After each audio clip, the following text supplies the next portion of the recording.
Well, I first started when I was 16. I'm one of the few people who I know who got a job from a job centre or a career from a job centre.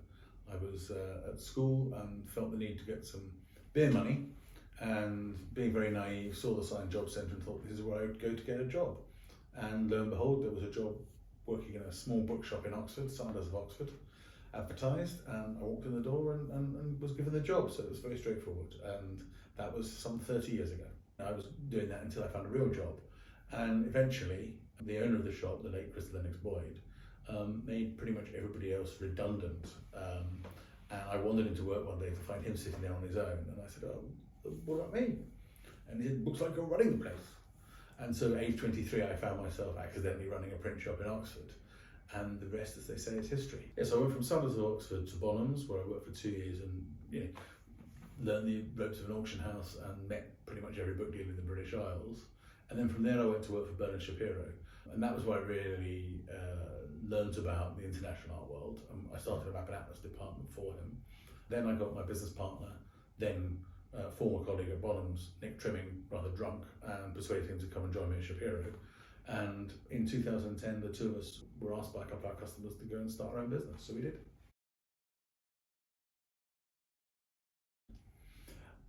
It's very interesting. When we first started the business in 2010, Nick and I were above a bookbinders in Oxford and had more of an office than a gallery.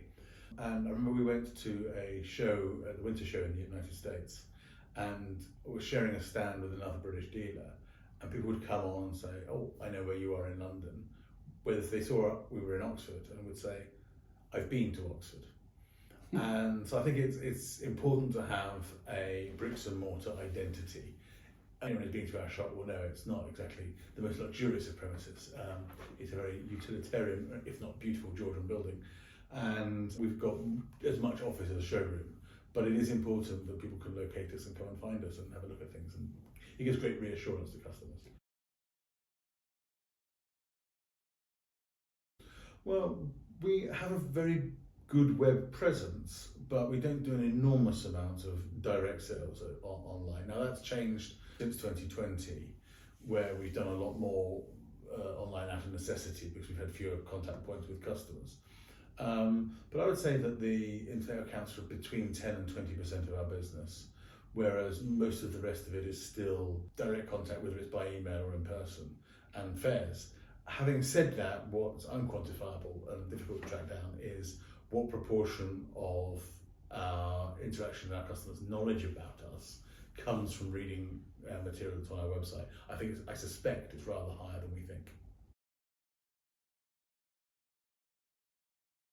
So this is the San Zeno calendar, and it's from the San Zeno monastery in Verona, and it was made in about 1455, and it's essentially a clock a perpetual clock and calendar that works to give the monks that live there the routine and the format to their days. And so, working from the outside in, we have dates of feasts and important dates in the calendar, and as well as hours of sunlight and nighttime during each day, and then the signs of the zodiac, and then of course here in the middle, the phases of the moon. And it works on a 19-year cycle to introduce the important points during the year, the most important of which of course is Easter.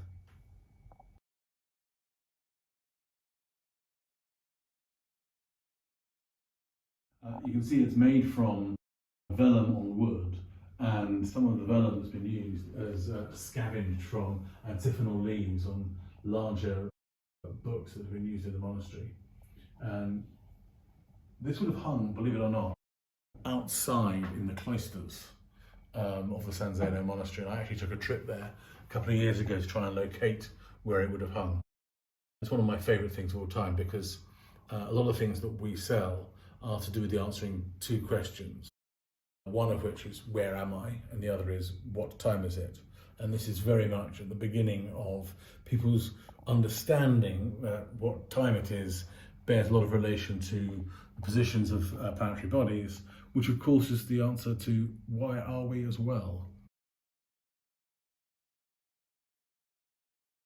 In 2019, we did 19 shows during the year, and I think it's safe to say we won't be returning to that simply because we've got a taste of the good life and spending a bit more time with our families.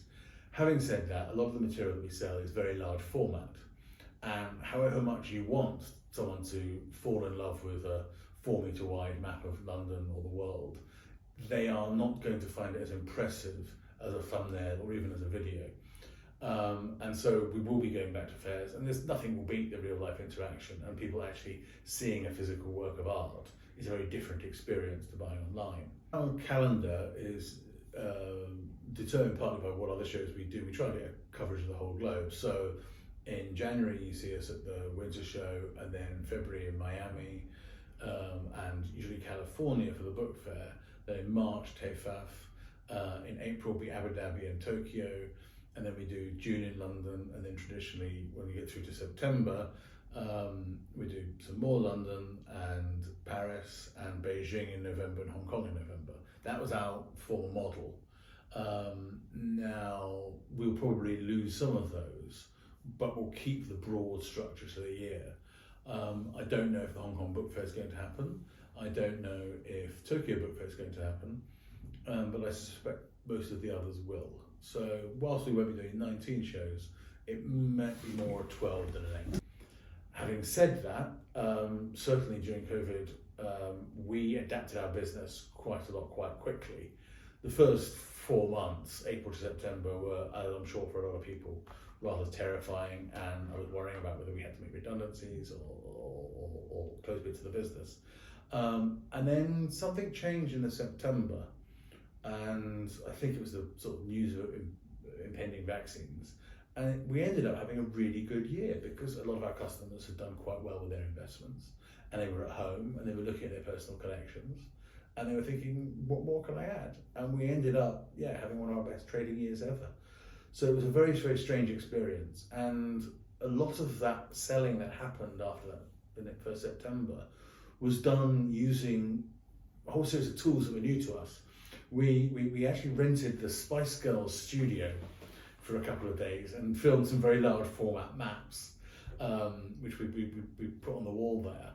And that enabled us to give some idea of scale of these things. And we joined with one of our more successful ventures, actually. We joined with some of our colleague booksellers, and we put out a website that was interactive and partly video catalogue showing some of our finest books, and we ended up selling a very expensive work as a direct result of that. So we innovated a little. We've always been quite keen on lots of avenues to display our works. We have printed catalogues, we have video, we actually do some virtual reality tours on the maps, we have a shop, we do fairs, so we're probably a bit more out there.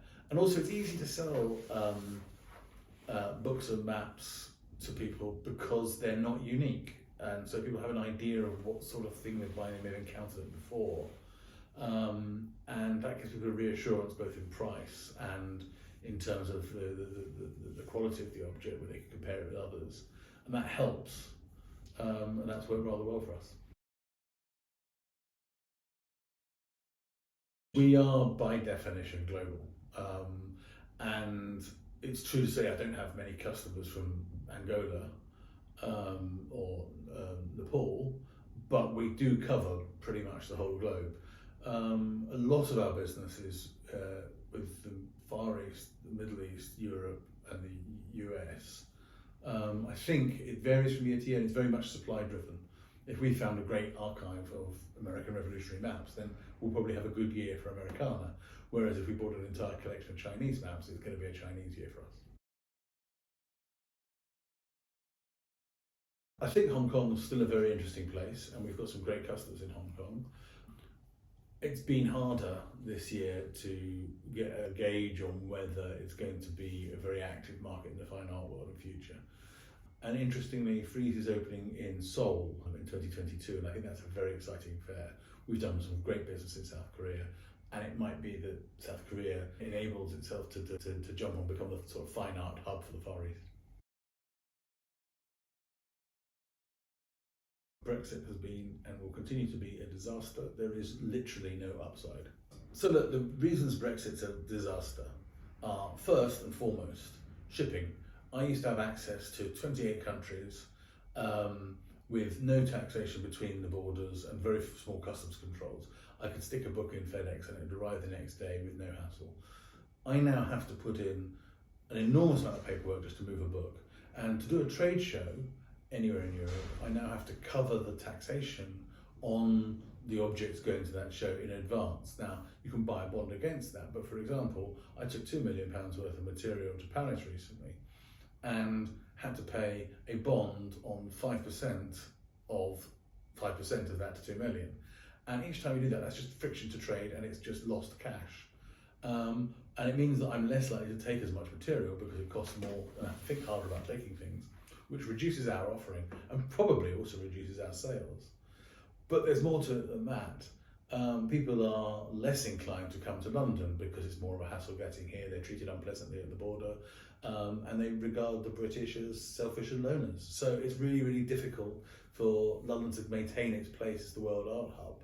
And then further on top of that, the pound doesn't go as far as it used to. It's going to continue to decrease in value, and that causes us problems buying overseas.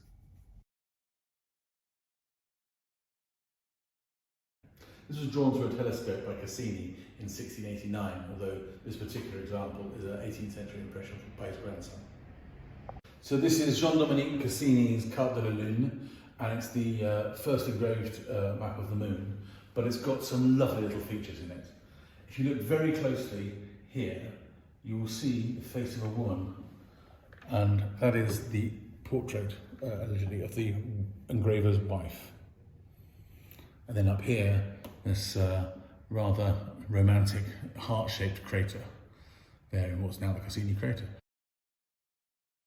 It gives the sort of romantic notion to the mapping of the moon. We have 3 catalogues coming out, and having just produced one on Southeast Asian maps, we then have a couple of departures for us. One is a catalogue of trade cards from about 1680 to 1820. And then another is a catalogue of interesting London material for First's book fair. And then the third is a real navel gazing exercise. And it's a collection of about 150 bits of printed ephemera to do with maps and map makers. And it's a collection that Nick and I have put together since we started the business in 2010, really for our own amusement. And then we realised that it was becoming a financial albatross, and we spent quite a lot of money on these toys. And actually, we've probably done something quite valuable, and selling them might be a good idea. The short answer is all of the above. The Southeast Asia catalogue came about because we bought a core of very interesting manuscript and some printed maps of Southeast Asia from a customer. And we realised that we could add to that from our own inventory some really substantial items and do a catalogue of trading companies with Southeast Asia.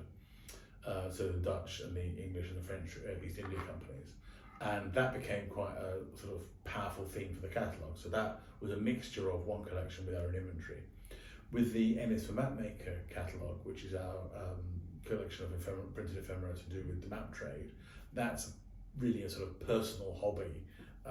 We've been collecting trade cards, catalogues and portraits of cartographers and publishers and map sellers for the last decade, and we reached a critical mass and decided that it was time to turn it into a catalogue and sell it perhaps as a collection.